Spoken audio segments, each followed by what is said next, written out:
Bharat Ratna doctor Babasaheb Ambedkar यांची संपूर्ण माहिती आणि इतिहास. बाबासाहेब डॉक्टर भीमराव आंबेडकर यांचा जन्म 14 एप्रिल 1891 रोजी झाला.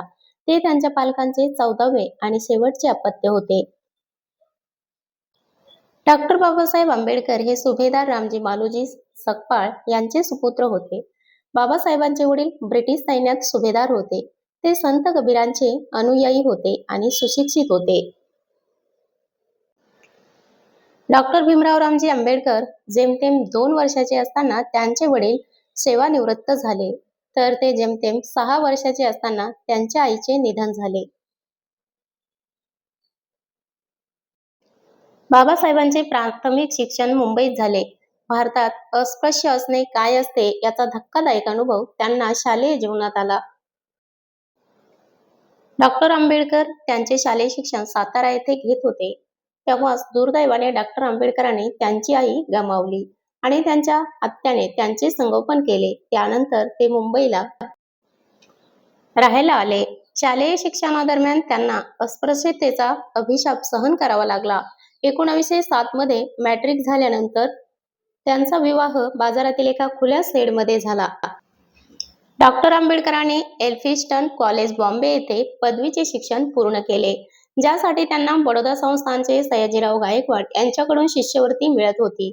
पदवी संपादन केल्यानंतर त्यांना करारानुसार बडोदा संस्थानमध्ये जावे लागले. बडोद्यात असताना त्यांच्या वडिलांचे निधन झाले. 1913 या वर्षात डॉक्टर आंबेडकरांची उच्च शिक्षणासाठी अमेरिकेला जाण्यासाठी विद्वान म्हणून निवड झाली.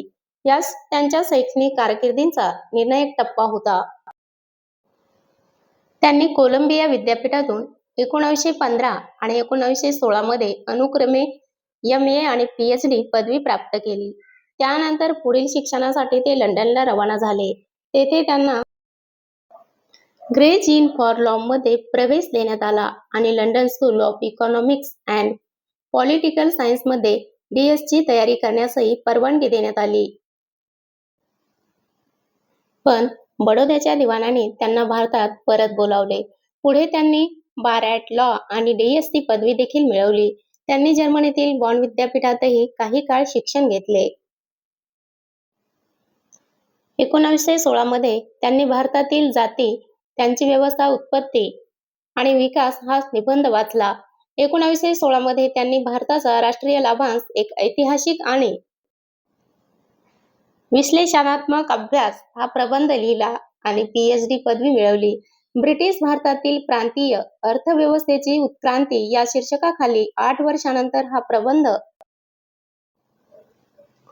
प्रकाशित झाला. ही सर्वोच्च पदवी प्राप्त केल्यानंतर ते भारतात परतले आणि पुढील काळात त्यांना अर्थमंत्री बनवण्यासाठी तयारी करण्याच्या दृष्टीने बडोद्याच्या महाराजांचे लष्करी सचिव म्हणून त्यांना नियुक्त करण्यात आले. त्यांच्या शिष्यवृत्तीचा कार्यकाळ संपल्याने बाबासाहेब सप्टेंबर 1917 मध्ये शहरात परतले आणि सेवेत रुजू झाले. परंतु नोव्हेंबर 1917 पर्यंत शहरात राहिल्यानंतर गेले. अस्पृश्यतेच्या कारणास्तव त्यांना दिलेल्या अयोग्य वागणुकीमुळे त्यांना सेवा सोडणे भाग पडले. डॉक्टर आंबेडकर मुंबईला परतले आणि सिडनहॅम कॉलेजमध्ये राजकीय अर्थशास्त्राचे प्राध्यापक म्हणून रुजू झाले.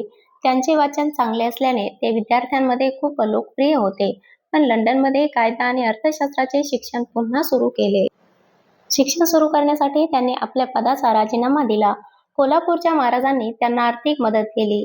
1921 मध्ये त्यांनी आपला प्रबंध लिहिला, ब्रिटिश भारतातील इम्पिरियल फायनान्समध्ये प्रांतीय विकेंद्रीकरण, आणि त्यांनी लंडन विद्यापीठातून MSc ची पदवी घेतली. त्यानंतर त्यांनी जर्मनीतील बॉन विद्यापीठात काही काळ घालवला.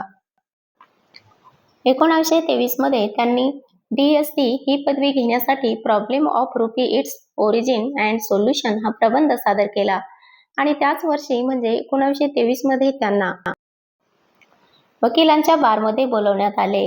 1924 मध्ये लंडनहून परत आल्यानंतर त्यांनी पीडित, शोषित असलेल्या वर्गाच्या कल्याणासाठी त्यांनी एक संघटना सुरू केली. या संघटनेचे प्रेसिडेंट सर चिमनलाल सेटलवाड होते. तर अध्यक्ष डॉक्टर आंबेडकर होते. शिक्षणाचा प्रसार करणे, आर्थिक परिस्थिती सुधारणे आणि निराश वर्गाच्या तक्रारीचे प्रतिनिधित्व करणे ही या संघटनेची तत्कालीन उद्दिष्टे होती. नवीन सुधारणांच्या संदर्भात पीडित शोषित वर्गाच्या समस्यांमागची कारणे शोधून त्यांचे निराकरण करण्यासाठी 3 एप्रिल 1927 रोजी बहिष्कृत भारत हे वृत्तपत्र सुरू करण्यात आले.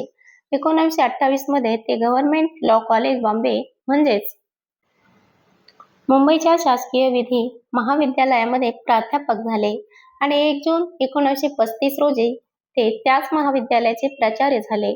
1938 मध्ये राजीनामा देईपर्यंत ते त्याच पदावर राहिले. 13 ऑक्टोबर 1935 रोजी नाशिक जिल्ह्यातील येवला येथे पीडित शोषित वर्गाची प्रांतीय परिषद झाली. या परिषदेत त्यांनी एक घोषणा करून हिंदूंना हादरा दिला. मी हिंदू धर्मात जन्मलो पण हिंदू म्हणून मरणार नाही. त्यांच्या हजारो अनुयायांनी त्यांच्या निर्णयाला पाठिंबा दिला.